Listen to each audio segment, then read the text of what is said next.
बिस्मिल्लाहिर्रहमानिर्रहीम। अस्सलाम वालेकुम नाज़रीन, मैं हूँ साकिब बशीर। बात करेंगे अदलिया में मसनूई ज़हानत, आर्टिफिशियल इंटेलिजेंस का इस्तेमाल। सुप्रीम कोर्ट के सीनियर जज जस्टिस मंसूर अली शाह के फ़ैसले ने एक नई बहस जो है वो छेड़ दी है।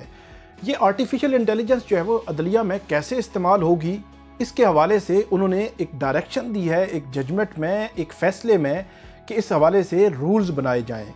जस्टिस मंसूर अली शाह जब चीफ जस्टिस नहीं बने थे तो एक तकरीब में उनका जो एक ख़िताब था वो मैंने सुना। उस ख़िताब में उनके जो अहदाफ थे, जो जुडिशरी में इस्लाहात वो लाना चाहते थे, ख़ास तौर पर जो जदीद टेक्नोलॉजी है उसके इस्तेमाल से वो जो इस्लाहात लाना चाहते थे, यकीनी तौर पर आज हम उससे महरूम हैं, क्योंकि justice Mansoor Ali Shah chief justice नहीं बन सके। जस्टिस मंसूर अली शाह आइनी बेंच में भी नहीं है, तो justice Mansoor Ali Shah regular benches को जब वो देख रहे हैं। आज का हमारा मौजू जो है वो आर्टिफिशियल इंटेलिजेंस का इस्तेमाल है। इसी के साथ साथ जो जदीद टेक्नोलॉजी है, क्या हम जो हमारी जुडिशरी है पाकिस्तान में, क्या उसमें जदीद टेक्नोलॉजी का इस्तेमाल शुरू हो चुका है, और क्या जजेस आज भी उसके कतराते तो नहीं है उसके इस्तेमाल से।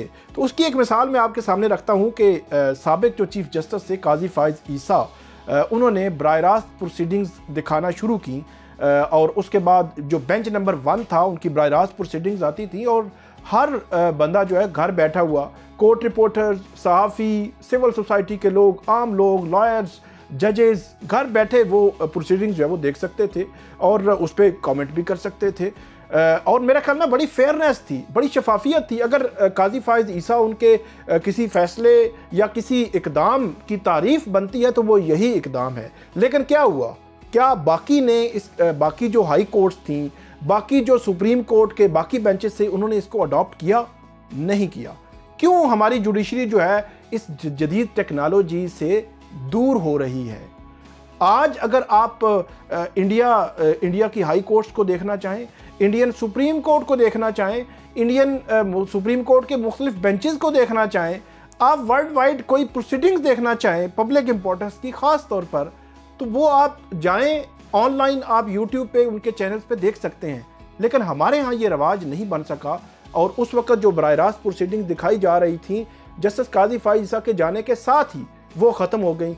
रिसेंटली एक केस आया, जस्टिस सरदार एजाज इसाक खान जो इस्लामाबाद हाई कोर्ट के जज हैं, उन्होंने बराह रास्त प्रोसीडिंग दिखाना शुरू की। और मेरा ख्याल ये है कि जो रिपोर्टर्स, हम कोर्ट रिपोर्टर्स जो रिपोर्ट करते हैं, हम जजेस के रिमार्क्स, ऑब्जर्वेशंस, ऑर्डर्स वो रिपोर्ट करते हैं, A to Z मिन्नो अन वो रिपोर्ट नहीं हो सकता। तो उसमें बहुत ज़्यादा शफाफियत आ जाती है उन प्रोसीडिंग्स में, जब वो जो है वो पब्लिक कर दी जाए, वो लाइव जब वो दिखा दी जाए, लोगों को बराह रास्त दिखा दी जाए। ये जो ज़माना जिस तरह आगे बढ़ रहा है, जो IT का है, इंफॉर्मेशन टेक्नोलॉजी का है, जदीद जो टेक्नोलॉजी है, उसका इस्तेमाल जुडिशरी में बढ़ाना होगा। मैं ये समझता हूँ कि जस्टिस मंसूर अली शाह वो अगर आज होते बतौर चीफ जस्टिस तो यकीनी तौर पर वो इस्लाहात हमें जो है वो नज़र आती। अगर हम बात करें डिस्ट्रिक्ट जुडिशरी की, तो वहाँ डिस्ट्रिक्ट जुडिशरी में भी आज भी उस तरह जो टेक्नोलॉजी का जो इस्तेमाल है वो नहीं हो रहा। फॉर एग्ज़ाम्पल, हर चीज़ आपको वेबसाइट्स पे अवेलेबिलिटी होनी चाहिए, जो पेपरलेस काम होना चाहिए, आपके इसके ऑनलाइन काम हो सकता है।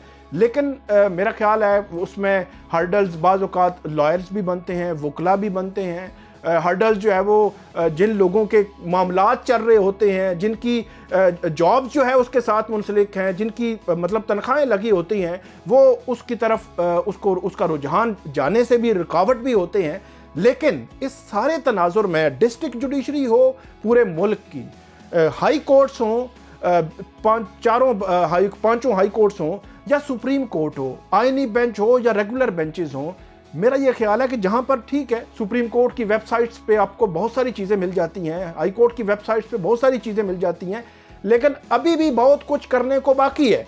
आर्टिफिशियल इंटेलिजेंस की जो बात है, मैं देख रहा था यूनेस्को की जो रिपोर्ट है वहाँ उसको बड़ा लेंथी जो है वो डिस्कस किया गया है। इसी तरह यूरोपियन कमीशन ऑफ जो एफिशिएंसी ऑफ जस्टिस, वहाँ उन्होंने बहुत लेंथी उसको डिस्कस किया है कि कैसे ये जो है वो वक्त के साथ साथ जो आर्टिफिशियल इंटेलिजेंस है, मसनूई ज़हानत है, उसका इस्तेमाल जो है वो जुडिशरी में बढ़ रहा है, और जुडिशरी का जो काम है उस काम को वो आसान कर सकता है। ऐसा बिल्कुल भी नहीं है कि वहाँ जो जज है उसका लेना देना नहीं रहेगा, लेकिन वो उस लेवल पे आपको असिस्ट करता है जो आर्टिफिशियल इंटेलिजेंस है, चैट जीपीटी है, आपकी रिसर्च में, आपके बहुत सारे मामलात में, कि आपका काम का जो बर्डन है वो कम हो जाता है। ऐसा नहीं है कि सारा काम वही करेगा। अल्टीमेटली जो फाइनल जो कोई भी जजमेंट है, कोई भी आपने ऑर्डर लिखना है, कोई भी रिसर्च आपको मिलनी है, उसको जो जज है उसने देखना है, उसके बाद ही उसको आगे चलाना है।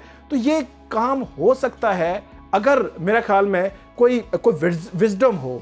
एक आपको वाक़या सुनाता हूँ कि जब ये जस्टिस काजी फाइज ईसा उनकी जानिब से ऑनलाइन बराह रास्त प्रोसीडिंग दिखाई गई, तो कुछ जगहों पे, कुछ हाई कोर्ट्स में ये डिस्कशन शुरू हुई कि ये दिखानी चाहिए या नहीं दिखानी चाहिए। तो बहुत सारे जजेस का ये व्यू था कि ऑनलाइन ये प्रोसीडिंग्स नहीं दिखानी चाहिए। मैं आपको मिसाल दे रहा हूँ कि आज भी जो इंडिया है, जो भारत है, वहाँ हमारा हमसाया मुल्क है, वहाँ पे सारी प्रोसीडिंग्स लाइव दिखाई जाती हैं, लोग देखते हैं, कमेंट करते हैं, मीम्स बनाते हैं, उसके जो छोटे छोटे क्लिप्स निकाल के वायरल करते हैं। कुछ वकला जो है वो अपने आर्गूमेंट्स को वायरल करते हैं, कुछ जो जजेस जो है वो अगर वकला के हवाले से सख्त ऑब्जर्वेशंस दे दी गई हों वो वायरल हो जाती हैं, क्लिप्स हम जो है वो देख रहे होते हैं, सारा कुछ जो है वो अवेलेबल होता है उस पर। इसके बावजूद उन्होंने रोका नहीं है। तो इसलिए अगर आप एक दफ़ा इसको कर देंगे, जब जस्टिस काजी फाइज ईसा ने बराह रास्त प्रोसीडिंग्स दिखाना शुरू की थी तो उस वक़्त शुरू में जो रुझान था, हमारे जो चैनल्स का रुझान बहुत ज़्यादा था, हमारे लोगों का रुझान बहुत ज़्यादा था। हम देखते थे कि कई बहुत बड़ी तादाद में, कसीर तादाद में लोग देख रहे होते थे, लेकिन वक़्त के गुजरने के साथ साथ वो रुझान जो है वो कम होता गया, वो एक रूटीन बनती गई। तो इसलिए आज ज़रूरत इस अमर की है, एक तो ये आर्टिफिशियल इंटेलिजेंस की बात जो जस्टिस मंसूर अली शाह कर रहे हैं इसको अडॉप्ट किया जाए। इसके अलावा बराह रास्त प्रोसीडिंग्स हाई कोर्ट्स में कम से कम जो पब्लिक इंपॉर्टेंस के केसेस हैं उनकी बराह रास्त प्रोसीडिंग्स दिखानी चाहिए। अच्छा, उसमें फिर पता चल जाएगा ना, ये भी एक मामला होता है, तो उसमें पता चल जाएगा कि जज की कंपिटेंसी कितनी है, कितना काबिल है जज, और जो वकील आगे बोल रहे हैं वो कितने काबिल हैं। तो सारे लोगों का पता चल जाएगा, पब्लिक को पता होना चाहिए, ओपन फॉर ऑल ये चीज़ें जो है वो होनी चाहिए। और जस्टिस मंसूर अली शाह की तकरीब में बात कर रहा था, तो उन्होंने तकरीब में ये कहा था कि हम जो है वो एडजमेंट्स ख़त्म कर देंगे, जो अल्तवा वाला मामला है ख़त्म कर देंगे। अब वीडियो लिंक वाला अच्छी बात है कि कोयटा, पेशावर, किसी जगह पे बैठ के सुप्रीम कोर्ट आप आर्गूमेंट्स कर सकते हैं। हाई कोर्ट्स में भी ये फैसिलिटी अवेलेबल है। उन्होंने ये कहा था कि अगर कोई नहीं आ सकता, वीडियो लिंक पे भी नहीं आ सकता, आपको वीडियो बना के आप यूएसबी में जो है वो अपने आर्गूमेंट्स दे सकते हैं। एडजमेंट्स ख़त्म होंगी, बैकलॉग ख़त्म होगा, आम लोगों के केसेस ख़त्म होंगे, तो जुडिशरी पर जो एतमाद है वो बढ़ेगा। तो ये जो जदीद टेक्नोलॉजी है वो आज की ज़रूरत है। हमारी हाई कोर्ट्स को बराह रास्त प्रोसीडिंग दिखानी चाहिए और हमारी जुडिशरी को ये समझना चाहिए कि हम जितना मर्जी है इससे दूर हों, इससे दूर नहीं रह सकते। आज या कल इसको अडॉप्ट करना ही पड़ेगा।